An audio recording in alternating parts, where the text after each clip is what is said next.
የሚቀጥለው ርዕሳችን exploring data and adding it to a map የሚል ይሆናል። እንግዲህ የተለያዩ ጂኦግራፊክ ዴታዎች አሉን። እነኚህ ዴታዎች በየሎስቶን ፎልደር ውስጥ ይገኛሉ። እነማን እንደሆኑ የት ቦታን የሚወክሉ የጂኦግራፊክ ዳታዎች እንደሆኑ እንግዲህ በአርክ ካታሎግ ላይ ኤክስፕሎሬሽን እንሰራለን። ከዚህም በተጨማሪ የተለያዩ ተግባራትን በእነኚህ ዳታዎች አማካይነት ለማከናወን ስንፈልግ ከአርክ ካታሎግ ጋር በጥምረት የሚሰራ ሌላ የአርክ ጂአይኤስ ኮምፖነንት ፕሮግራም አለን። አርክ ማፕ ይባላል። ስለዚህ በጥምረት አርክ ካታሎግና አርክ ማፕን እንዴት መጠቀም እንደምንችል በዚህ ርዕስ ውስጥ እናያለን። የጂኦግራፊክ ዳታ ኤክስፕሎሬሽን ወይም አሰሳ በይበልጥ የሚከናወነው እዚህ ካታሎግ ትሪ ላይ ሳይሆን ኮንቴንት ፔን ውስጥ ነው። በዚህ በስተቀኝ በኩል የሚገኘው የኮንቴንት ፔን ውስጥ ነው። ኮንቴንት ፔን 3 ታቦች አሉት። እነኚህም ኮንቴንት ታብ፣ ፕሪቪው ታብ ኤንድ ሜታዳታ ታብ ይባላሉ። ኮንቴንት ታብ ውስጥ እንግዲህ የምናየው የፋይሎችን የጂኦግራፊክ ዳታዎችን እና ፎልደሮችን ዝርዝር ይሆናል። እነኚህ ዝርዝሮች ምን ጊዜም የሚታዩት እዚህ ካታሎግ ትሪ ላይ አንድ ፎልደር ኮኔክሽን የመረጠን እንደሆነ ነው። ለምሳሌ በካድ ቱቶሪያል ውስጥ የሚገኘው ፎልደር የሎስቶንን ለማየት የምንችለው በዚህ በኮንቴንትስ ታብ ላይ ይሆናል። ሁለተኛው የፕሪቪው ታብ ነው። ፕሪቪው ታብ ላይ ጂኦግራፊክ ዳታዎች ያላቸውን ገጽታ ለሳምፕል የምናይበት ይሆናል። ሜታዳታ ታብ ላይ ደግሞ ስለነኛ ጂኦግራፊክ ዴታዎች ተጨማሪ መረጃ ወይም ባክግራውንድ ኢንፎርሜሽን የምናገኝበት ታብ ነው። በኮንቴንትስ ታብ ውስጥ ተዘርዝረው የሚገኙ ፎልደሮችን ወይንም ማናቸውንም አይነት አይተሞች ገጽታ እየለዋወጥን ለማየት እንችል ዘንድ በዚህ በስታንዳርድ ቱልባር ውስጥ የሚገኙ የተለያዩ በተኖችን መጠቀም እንችላለን። ለምሳሌ በአብዛኛው የምንጠቀመው የመጀመሪያው በተን ይህ ነው። ላርጅ አይኮንስ ይባላል። በትልቁ ፎልደሮችን ለማየት ያስችለናል።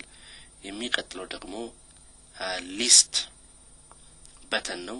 ሊስት በተን በርካታ ፎልደሮች ሲኖሩን በትንሹ አርጎ ይዘረዝራቸዋል። ለጊዜው የሎስቶን ብቻ ነው ያለን። ሌላው ደግሞ ዲቴይልስ በተን አለን። ዲቴይል በተን ዘርዘር ያለ መረጃ ለዛው ለአይተም ይሰጠናል። ለምሳሌ ኔም እና ታይፕን ያካትታል ማለት ነው። ሌላው ተምብኔልስ ነው። ተምብኔልስ በትንሹ ፕሪቪው ለማየት የሚያስችለን ነው። ይህ ተምብኔል በተን ስሞል ፒክቸር ለዛ ፎልደር ወይም ለጂኦግራፊክ ዴታ ያወጣልናል። አሁን እዚህ የሎስቶን በሚለው ፎልደር ውስጥ የተለያዩ የጂኦግራፊክ ዴታ ይገኛሉ። እነሱን አንድ በአንድ እየዘረዘርን እንመለከታለን። ካት ቱቶሪያል ፎልደርን ከካታሎግ ትሪ ላይ ደብል ክሊክ በማድረግ ከስር የሎስቶንን እንዘረጋለን። በማስከተል የሎስቶን ፎልደር ላይ ክሊክ እናረግና በቀጥታ ከስታንዳርድ ቱልባር ውስጥ ላርጅ አይኮንስን ክሊክ ብናደርግ በዚህ በየሎስቶን ፎልደር ውስጥ የሚገኙ የተለያዩ አይነት የጂኦግራፊክ ዳታዎች በተለያዩ አይኮኖች ይታያሉ። የነኝን አይኮኖች አቀማመጥ ለመቀየር ከፈለግን እዚህ ስታንዳርድ በተን ውስጥ የሚገኙትን ቁልፎች መጠቀም እንችላለን። ለምሳሌ ሊስት በተን ክሊክ ባደርግ ወደ ታች ይዘረዝራቸዋል። ዲቴይልስ በተን ክሊክ ባደርግ ይዘረዝራቸዋል። ኔም ኮለም እና ታይፕ ኮለምን አያይዞ ያወጣልናል። እንግዲህ ዲቴይልስ በተን ምን አይነት ጂኦግራፊክ ዴታ ምን አይነት ታይፕ እንደሆነ በዝርዝር ያሳየናል ለምሳሌ የሎውስቶን የሚለው የመጀመሪያው ጂኦግራፊክ ዴታ ታይፑ ፋይል ጂኦዳታቤዝ መሆኑን ያሳየናል ስቴትስ እና vegetation የሚሉት ጂኦግራፊክ ዳታዎች ታይፓቸው coverage መሆኑን ያሳየናል boundary geographic data shape file መሆኑን ያሳየናል dem 30 raster dataset መሆኑን ያሳየናል በዚህ አይነት ሁኔታ እነኚህ የጂኦግራፊክ ዴታ ታይፖችን ለማየት እንችላለን ማለት ነው በጥቂቱ እንግዲህ የተለያዩ ጂኦግራፊክ ዴታ ታይፖች ቢኖሩንም ጥቂቶቹን ለመግለጽ ያክል እንግዲህ ፋይል ጂኦ ዳታቤዝ አለን coverage የሚባሉ አሉን shape file የሚባሉ አሉን raster dataset የሚባሉ አሉን layer የሚባሉ አሉ ሌየሮች በነገራችን ላይ የጂኦግራፊክ ዳታዎች ሾርት ከቶች ናቸው ዳታቤዝ ቴብል አለን ሌላው እዚህ መጨረሻ ላይ የምታዩት ማፕ ነው ጂኦግራፊክ ዴታ ሳይሆን ማፕ ወይም ካርታ ይኖርናል ካርታዎች እንግዲህ የሚወከሉበት አይከን ይህንን ይመስላል ታይፓቸውም ማፕ ዶክመንት ነው እዚህ የምታዩትን የጂኦግራፊክ ዴታ በታይፓቸው ሶርት ማድረግ ብፈልግ እዚህ ታይፕ ሄዲንግ ላይ ክሊክ ማድረግ እችላለሁ አሁን በታይፓቸው ሶርት ይሆናሉ እነኚህን ጂኦግራፊክ ዳታዎች በኔማቸው ሶርት ማድረግ ብፈልግ ደግሞ ኔም ሄዲንግ ላይ ክሊክ በማድረግ በኔማቸው ሶርት ማድረግ እችላለሁ በነገራችን ላይ ሶርት ባይ ኔም በመመርጥበት ጊዜ ከሼፕ ፋይል ውጪ ያሉ የጂኦግራፊክ ዳታዎች ካሉን ለምሳሌ የሎውስቶን ጂኦ ዳታቤዝ ስቴትስ ኤንድ vegetation coverages ከሼፕ ፋይሎች የተለዩ ከሆኑ ሶርት የሚያደርጋቸው ምንም እንኳን በኔም ብንጠይቀው በታይፕ ነው ሶርት የሚያደርጋቸው ሌሎቹ ግን ሼፕ ፋይሎች ራስተር ዳታሴቶች በኔማቸው ሶርት ይሆናሉ ለነኚህ ጂኦግራፊክ ዳታዎች ተምብኔል ወይም ስሞል ፕሪቪው ማየት ከፈለግን ከስታንዳርድ ቱልስ ላይ ተምብኔል ክሊክ ማድረግ እንችላለን አሁን እያንዳንዱ ጂኦግራፊክ ዳታ ስሞል ፕሪቪው ይታየናል ማለት ነው ተምብኔል የሌላቸው የጂኦግራፊክ ዳታ ታይፖች ለምሳሌ ጂኦ ዳታቤዞችና ቴብሎች ወይም ዳታቤዝ ፋይሎች በአይከን መልክ አሁንም ቢሆን ይቀመጣሉ ሌሎቹ ግን ጂኦግራፊክ ፊቸሮች ሳምፕላቸው ወይም ስሞል ፕሪቪዋቸው ይታያል አሁን ደግሞ ዲቴይልስ በተን ላይ ክሊክ በማድረግ የሊስቱን ወደ ዲቴይል እንቀይርና የሎውስቶን የሚለው ፎልደር ውስጥ ከካታሎግ ትሪ ፕላስ ሳይኑን ክሊክ በማድረግ ዝርዝሮቹን ማየት እንችላለን በነገራችን ላይ የሎውስቶን የሚለው የጂኦ ዳታቤዝ ነው ሪሌሽናል ዳታቤዝ ነው እንደ ማንኛውም የዳታቤዝ አይነት ሆኖ ነገር ግን ስፔሻል ኮምፖነንት ያካተተ ይሆናል ሌሎች ዳታቤዞች ነን ስፔሻል ኮምፖነንቶች ናቸው ለምሳሌ ከየሎውስቶን ፊት ለፊት ያለውን ፕላስ ሳይን ክሊክ ባደርገው በየሎውስቶን ጂኦ ዳታቤዝ ውስጥ የሚገኙ ፊቸሮች ኦር ጂኦግራፊክ ዳታዎችን ዝርዝር ለማየት እንችላለን ለምሳሌ ዋተር ዳታሴት እና ሮድ ፊቸር ክላስ ይገኛሉ በተጨማሪም በዋተር ዳታሴት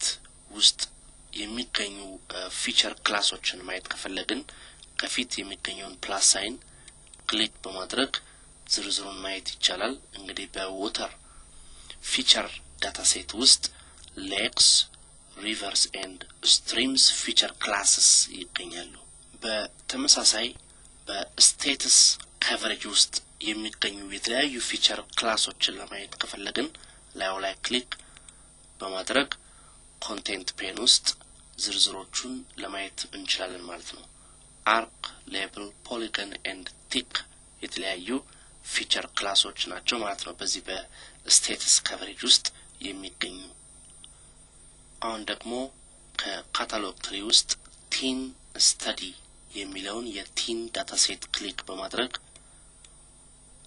እናያለን። ኮንቴንት ፔን ውስጥ እንግዲህ የቲን ስተዲ ዳታ ሴት ይወጣል። ይህ የሚያሳየው የስተዲ ኤሪያውን ቶፖግራፊ ነው። ሌላው ኮንቴንትስ ዊንዶው ውስጥ የምናገኘው ታብ ፕሪቪው ነው።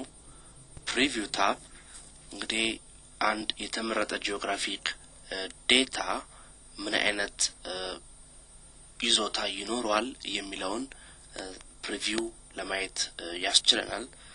ለምሳሌ አሁን ያየን ያለነው የዚህ የቲን ስተዲ ቲን ዳታ ሴትን ፕሪቪው ነው። በስተዲ ኤሪያው ላይ የሚገኘውን ቶፖግራፊ ፕሪቪው ያሳየናል ማለት ነው። እንግዲህ የፕሪቪው ታብን በምንጠቀምበት ጊዜ ከሱ ጋር ተያይዞ ጥቅም ላይ የምናውለው ቱልባር አለ። ጂኦግራፊ ቱልባር ነው የሚባለው። ይህ ቱልባር እነኚህን መሰረታዊ ቁልፎች የያዘ ናቸው። የመጀመሪያው ቁልፍ ዙም ኢን እንለዋለን፣ ምስሎችን ለማጉላት የምንጠቀምበት ነው። ሁለተኛው ዙም አውት ነው፣ ምስሎቹን አሳንሶ ለማየት የምንጠቀምበት ነው። ሶስተኛው ፓን አለን፣ ባለበት ምስሎችን ለማንቀሳቀስ እንጠቀምበታለን። አራተኛው ፉል ኤክስቴንት ነው፣ ጎልተው የነበሩ ምስሎችን ተመልሰው ሙሉ ለሙሉ እይታ ውስጥ እንዲገቡ የሚያስችል ሲሆን ሌላው በአብዛኛው ከፕሪቪው ታብ ጋር ተያይዞ የምንጠቀመው በተን እንግዲህ አይደንቲፋይ ነው። አይደንቲፋይ ስለፈለግነው አንድ አካባቢ ተጨማሪ መረጃ ለማግኘት በክሊክ የምንጠቀምበት ይሆናል። ለምሳሌ በዚህ አካባቢ የሚገኙ የተራራ ሰንሰለት ጎላ አድርጌ ማየት ብፈልግ ጂኦግራፊ ቱልባር ላይ ዙም ኢንን ክሊክ በማድረግ እዛ የተራራ ሰንሰለት አካባቢ ሬክታንግል መሳል ነው። ያ አካባቢ ጎልቶ ይወጣል። በተመሳሳይ ይህንን አካባቢ አሳንሶ ማየት ከፈለኩኝ ከጂኦግራፊ ቱልባር ውስጥ ዙም አውትን ክሊክ በማድረግ ተመሳሳይ ሬክታንግል በመሳል ማሳነስ ይችላል ማለት ነው። አንዳንድ ጊዜ ዳታው ከሚገባው በላይ ዙም ሆኖ ከሆነና ወደ ሙሉ እይታ ለመመለስ በሚያስፈልገኝ ጊዜ የምንጠቀመውበትን ፉል ኤክስቴንት የሚለውን ይሆናል። በዚህ ጊዜ ያለን ጂኦግራፊክ ዳታ ሙሉ ለሙሉ በእይታ ውስጥ ይገባል። ለምሳሌ አንዳንድ ጊዜ የተወሰኑ የጂኦግራፊክ ዳታው ክፍሎች ላይ ትኩረት ማድረግ ከፈለግን እና ሌሎች የተከለሉ ክፍሎችን ለማየት ከፈለግን የምንጠቀመው ቁልፍ እንግዲህ ፓን ይሆናል። ፓንን ክሊክ አድርገን ዳታ ኤሪያ ውስጥ ድራግ ብናደርግ ቀደም ሲል የማይታዩትን አካባቢዎች አሁን በእይታችን ውስጥ ለማስገባት እንችላለን። የመጠን ለውጥ የለም፣ ማንቀሳቀስ ብቻ ይሆናል ማለት ነው። ሌላው ከፕሪቪው ታብ ጋር አዘውትረን የምንጠቀምበት በተን የአይደንቲፋይ በተን ይሆናል። የአይደንቲፋይ በተን በዚህ በጂኦግራፊክ ዳታችን ውስጥ የምንፈልገው ቦታ ላይ ተጨማሪ መረጃ ለማግኘት እንገለገልበታለን።